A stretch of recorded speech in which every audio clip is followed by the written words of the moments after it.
অভিনেতা রাজ কাপুরের শতবর্ষ নিয়েই ঝগড়া সাইফ আলী খান ও রণবীর কাপুরের সঙ্গে। সাংবাদিকরা সেই মুহূর্তে ক্যামেরাবন্দি করার সুযোগ ছাড়েননি। দেখতে দেখতে সামাজিক যোগাযোগ মাধ্যমে ভাইরাল সেই ভিডিওটি।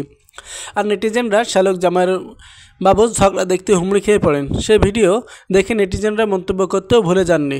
সদ্য প্রযোজক পরিচালক অভিনেতার ১০০তম পত্রপূর্তি পেরিয়েছে, সেখানে পরিবারের সব সদস্য একজোট। রণবীর কাপুর, ববিতা থেকে আলিয়া ভাট, রাহা প্রত্যেকেই ছিলেন। একভাবে নিয়ন্ত্রিত ছিলেন কারিনা কাপুর, সাইফ আলী খান, সবারই হাসিমুখ। দেদার হয়েছে সাংবাদিকরাও উপস্থিত রাজ কাপুরকে ঘিরে তাদের বক্তব্য জানতে। সেখানে কথা বলতে দেখা যায় রণবীর সাইফকে। আড্ডার পাশাপাশি প্রাত অভিনেতার নানান স্বাদের ছবিও দেখার আয়োজন করেছিল কাপুর পরিবার। ফাঁস হওয়া ভিডিও অনুযায়ী রণবীর সেদিকে বারবার নিয়ে যেতে চাইছিলেন সাইফকে। এদিকে অভিনেতা অন্যদের সঙ্গে আড্ডায় মশগুল, সঙ্গে সঙ্গে সেই স্থান ছেড়ে দিতে নারাজ। আর রণবীররাও জামাইবাবুকে নিয়েই যাবেন। একটা সময় পর বিরক্তি দেখান সাইফ। সেই বিরক্তির চোখে মুখে ছাপিয়ে কণ্ঠস্বরেও স্পষ্ট। তিনি রণবীরকে সাফ বলেন, ঠিক আছে। তারপরেই ফের মেতে ওঠেন গল্প গুজবে। এই ঘটনায় আপাতত জোর চর্চা চলছে বলিউড অন্দরে।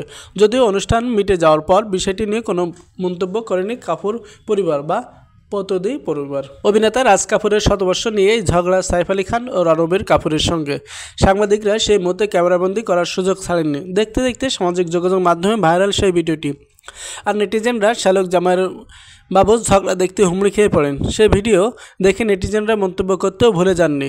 সদ্য প্রযোজক পরিচালক অভিনেতার ১০০তম পত্রপূর্তি পেরিয়েছে, সেখানে পরিবারের সব সদস্য একজোট। রণবীর কাপুর, ববিতা থেকে আলিয়া ভাট, রাহা প্রত্যেকেই ছিলেন। একভাবে নিয়ন্ত্রিত ছিলেন কারিনা কাপুর, সাইফ আলী খান, সবারই হাসিমুখ। দেদার হয়েছে সাংবাদিকরাও উপস্থিত রাজ কাপুরকে ঘিরে তাদের বক্তব্য জানতে। সেখানে কথা বলতে দেখা যায় রণবীর সাইফকে। আড্ডার পাশাপাশি প্রাত অভিনেতার নানান স্বাদের ছবিও দেখার আয়োজন করেছিল কাপুর পরিবার।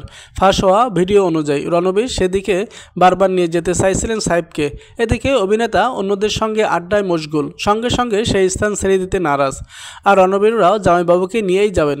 একটা সময় পর বিরক্তি দেখান সাইফ। সেই বিরক্তির চোখে মুখে ছাপিয়ে কণ্ঠস্বরেও স্পষ্ট। তিনি রণবীরকে সাফ বলেন, ঠিক আছে। তারপরেই ফের মেতে ওঠেন গল্প গুজবে। এই ঘটনায় আপাতত জোর চর্চা চলছে বলিউড অন্দরে। যদিও অনুষ্ঠান মিটে যাওয়ার পর বিষয়টি নিয়ে কোনো মন্তব্য করেনি কাপুর পরিবার বা পতদি পরিবার।